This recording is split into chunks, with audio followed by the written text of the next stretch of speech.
स्वास्थ्य से संबंधित विभिन्न मुद्दों पर बात करते रहते हैं। आज हम हीमोफीलिया पर बात करेंगे। बहुत से हमारे श्रोता ऐसे होंगे जिन्होंने इस रोग के बारे में सुना भी नहीं होगा।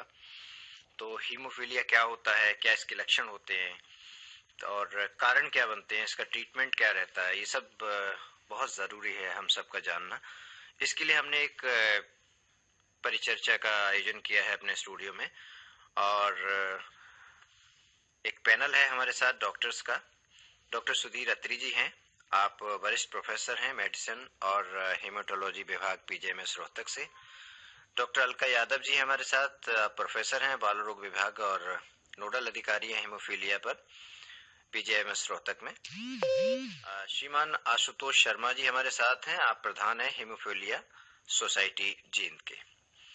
तो डॉक्टर अलका, आपसे शुरुआत कर लेते हैं हम। क्या है ये प्रमुखता, अगर जानना चाहें मोटे मोटे तौर पर, एक आम श्रोता जानना चाहे कि हीमोफीलिया किस तरह का रोग होता है? तो अगर आम भाषा में हम समझाना चाहें तो हीमोफीलिया एक रक्त संबंधी आनुवंशिक बीमारी है जो कि जन्म से ही बच्चे में होती है। आमतौर पे ये लड़कों में देखी जाती है क्योंकि इसका जो ट्रांसमिशन है वो माताओं से होता है, लेकिन इसमें सिम्टम्स सिर्फ लड़कों में आते हैं।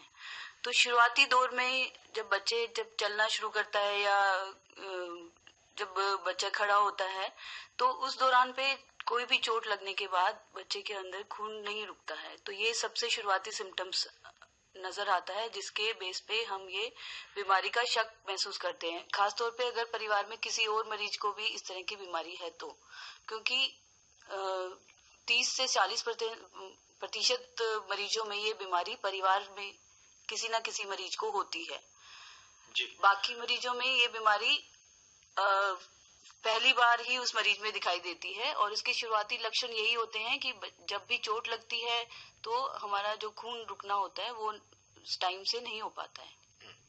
डॉक्टर साहब, डॉक्टर सुधीर अत्री से जानना चाहेंगे कि क्या ये रोग वंशानुगत है, और दूसरा ये कि जैसे डॉक्टर अलका कह रही हैं कि कुछ लक्षण प्रतीत होते हैं, कुछ और भी इसके अलावा लक्षण हैं, अगर ये आते हैं बच्चे में तो तुरंत माँ बाप जो है डॉक्टर से संपर्क करें? हाँ जी, ये बीमारी वंशानुगत है, लेकिन 30% लोगों में कोई हिस्ट्री नहीं होती है, यानी कि 30% लोगों में ये बीमारी फर्स्ट टाइम भी हो सकती है जिसमें कोई फैमिली हिस्ट्री यानी कि कोई उसका और परिवार का कोई सदस्य नहीं होता है।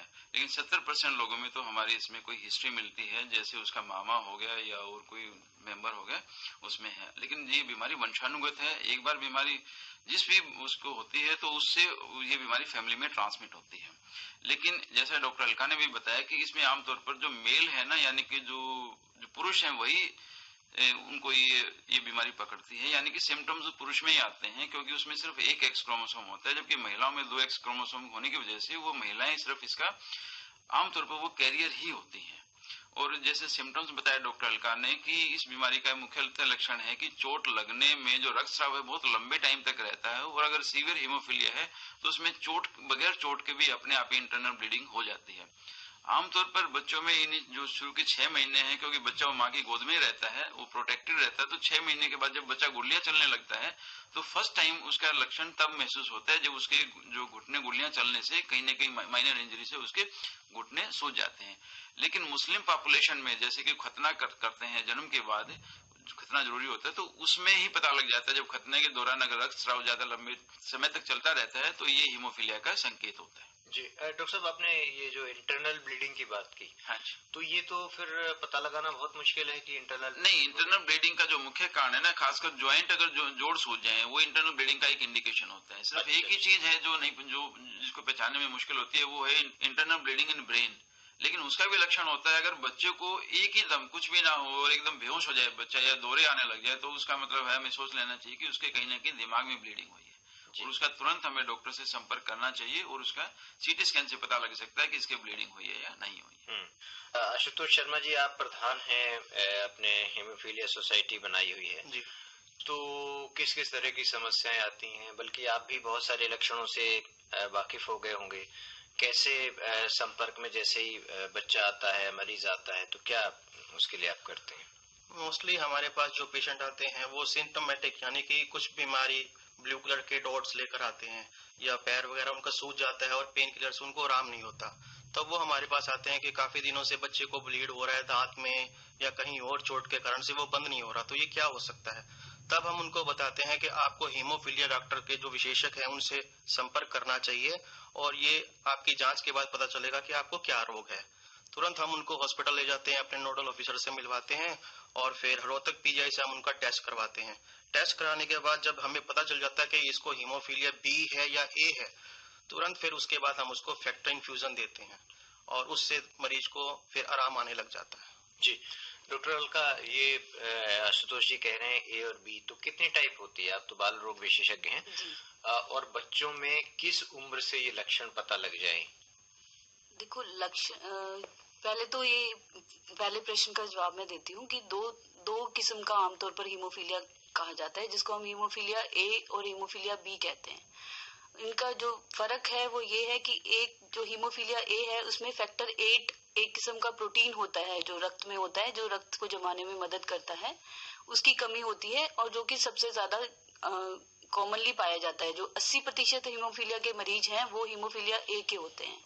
जो हीमोफीलिया बी है वो फैक्टर 9 नामक प्रोटीन की कमी की वजह से होता है, और ये बाकी के 20% मरीजों में पाया जाता है। जो शुरुआती लक्षण है वो दोनों में एक जैसे होते हैं, हीमोफीलिया ए में भी और बी में भी। आपने पूछा कि हम सबसे पहले कब पता कर सकते हैं, तो इवन जन्म के तुरंत बाद भी हम इस बीमारी का पता लगा सकते हैं। अगर हमें पता है कि परिवार में किसी मरीज को ये बीमारी है, तो हम एज ए स्क्रीनिंग जांच करवा के ही फैक्टर 8 और फैक्टर 9 के लेवल देख लेते हैं, और हमें पता चल जाता है कि इस बच्चे को जो पैदा हुआ है उसको ये बीमारी है या नहीं है। अगर हम लक्षण के बेस पे अगर जांच करना चाहें, तो अगर बच्चा पैदा हुआ और अगर हमने उसकी जो ओर नाल काटी और उसमें से बहुत ज्यादा लंबे समय तक खून निकल रहा है, या किसी कारण से बच्चे के सिर में कोई खून का बहुत बड़ा जमाव हो गया है, तो इस तरह के लक्षण जिसमें कि हमें जो आम कंडीशन है उससे ज्यादा कहीं ब्लीडिंग होती हुई नजर आ रही है, तो हम बच्चों का टेस्ट करके देख सकते हैं, और उससे हम पता लगा सकते हैं कि बच्चे को हीमोफीलिया है या नहीं। तो कहने का मतलब ये है कि हम डे 1 ऑफ लाइफ से ही हम इस बीमारी का पता कर सकते हैं।